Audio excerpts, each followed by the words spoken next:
Čaute mistři, vítáme vás u dnešního povídání s Maxem a Johankou.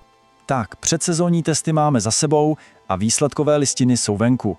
A co nám vlastně doopravdy říkají? No pojďme společně prolomit tenhle kód a mrknout se, co se doopravdy skrývá pod povrchem.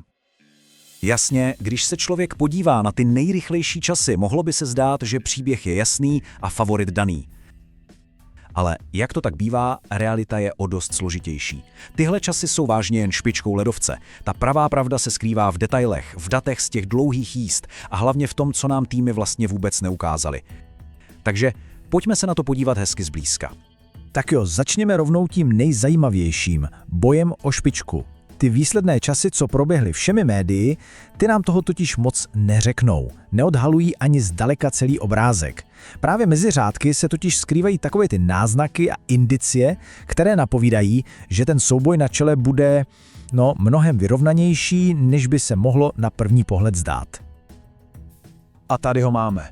To číslo, které obletělo celý svět. 1 minuta 31 sekund a 992 tisícin.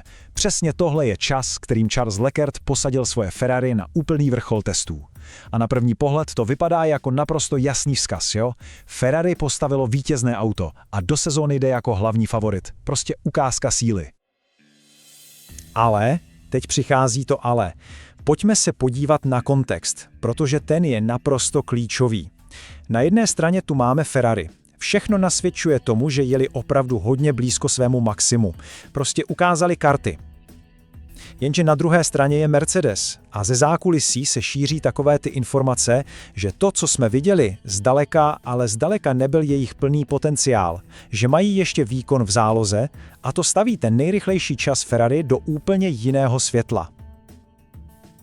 A pozor, není to jenom Mercedes, kdo možná skrývá svou pravou sílu. Tady se mluví o tom, že McLaren údajně nejel s tou finální ostrou specifikací motoru. A to je, přátelé, naprosto zásadní informace. Co to znamená? No, že skutečné tempo dalšího stop týmu je jedna velká neznámá. Ten motor, který nasadí až v Melbourne, ten může naprosto změnit rozložení sil a celý ten souboj na špici ještě víc dramatizovat.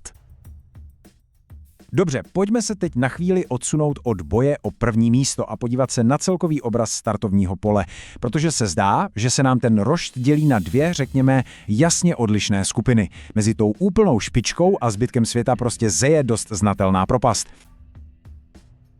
A tady to máme černé na bílém, 1,4 sekundy. Tohle číslo tu propast naprosto přesně vyčísluje.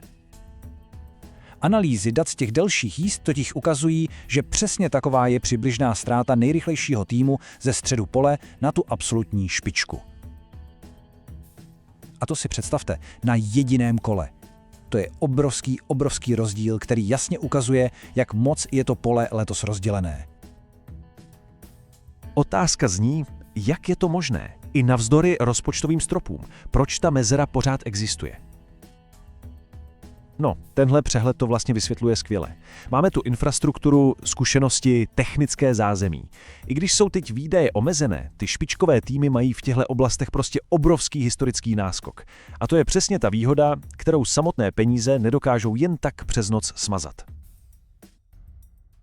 Ale to, že je pole rozdělené, rozhodně neznamená nudu nebo snad nedostatek kreativity. Vůbec ne, právě naopak. I přes přísnější pravidla nám inženýři předvedli hotovou přehlídku geniálních a inovativních nápadů. Jen se podívejte na některé z těch tvarů, to je neuvěřitelné. Pojďme si to trochu rozebrat. Tak třeba Audi přišlo s kompletně přepracovanými bočnicemi. Mercedes zase s novým zadním křídlem. Ale ten prvek, který vzbudil asi tu úplně největší pozornost, to bylo bez pochyby to radikální aktivní zadní křídlo od Ferrari. To je prostě neuvěřitelný kus techniky, který jen dokazuje, že týmy hledají každou, ale úplně každou tisícinku sekundy v každém sebemenším detailu. A co víc, ty rozdíly nebyly jen vizuální, ale taky zvukové. Každá pohonná jednotka měla svůj naprosto specifický zvuk, svůj vlastní způsob, jak pracovala s energií. A to se samozřejmě přímo projevovalo v chování aut na trati. Vyžadovalo to odlišné jízdní styly, dokonce i úplně unikátní nastavení převdů pro každý tým. Byla to vlastně taková symfonie různých inženýrských přístupů. Hodně se mluvilo o tom, že nová pravidla ty vozy výrazně zpomalí, ale jak vidíme, tyhle obavy byly zbytečné. Nejlepší čas byl jenom o zhruba 2 sekundy pomalejší než loňská pole position, což je vlastně přesně v souladu s tím, co se čekalo. Ta výkonnostní úroveň je pořád neuvěřitelně vysoká a můžeme si být jistí, že jak bude sezóna postupovat, auta budou ještě rychlejší. Tak jo, celkový obraz už máme. Teď se pojďme ponořit do konkrétních příběhů přímo z boxové uličky, protože tyhle testy přinesly pro jednotlivé týmy naprosto, ale naprosto odlišné osudy. Pro někoho to byl snový start, pro jiné hotová noční můra. Podívejte se na tohle číslo. 6. Jenom 6. To je všechno. Během toho posledního nejdůležitějšího dne testů zvládlo nové spojení Aston Martin Honda pouhých 6 neměřených kol. Jenom 6. To není jenom špatný den. To je obrovský varovný signál, který v garáži týmu bliká na poplach. A tady to je jejich trápení. Mají problém jak s výkonem, tak se spolehlivostí. Tým prostě vstupuje do sezóny v defenzívě, s vozem, kterému zdá se nerozumí a který navíc nedokáže udržet v chodu. Před prvním závodem tak stojí před opravdu obrovskou výzvou. No a pak je tu Alpine. Úplně opačný příběh. Jejich testy byly ukázkou takové té tiché, ale maximálně efektivní práce. Hladký přechod na motory Mercedes? Check. Stabilní a spolehlivý program? Check. Vybudování solidního základu? Hotovo. A výsledek toho všeho? No, zařadili se pěkně do čela toho nabitého středu pole.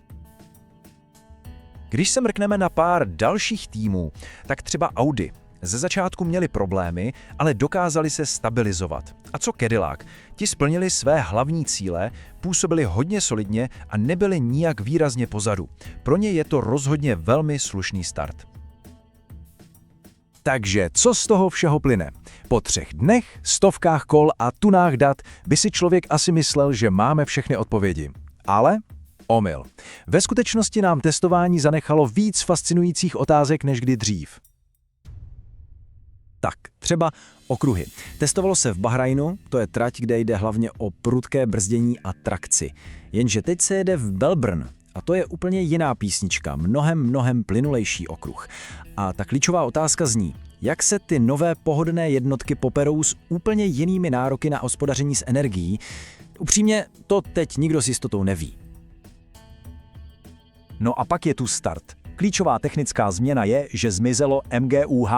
Tahle součástka byla naprosto geniální v tom, že eliminovala turboefekt a dávala pilotů okamžitý výkon. Takže jak týmy zvládnou starty bez ní? FIA sice testovala novou proceduru, ale už teď jsme viděli obrovské rozdíly mezi jednotlivými auty. První zatáčka v Melbourneu, ta bude naprosto strhující. Testování nám tedy dalo nějaké indicie, náznaky a hlavně spoustu materiálu ke spekulacím, ale Austrálie ta teprve ukáže skutečnou realitu. Simulace končí, teď začíná to opravdové závodění. Takže zbývá ta poslední a nejdůležitější otázka. Který tým si udělal domácí úkoly správně a koho naopak čeká tvrdé probuzení, až zhasnou červená světla? No, to se už brzy dozvíme. Díky, že koukáte, strašně si toho vážíme a pokud vás baví dívat se na Formuli 1 trochu víc do hloubky, budeme moc rádi, když u toho zůstanete s námi. Mějte se fajn!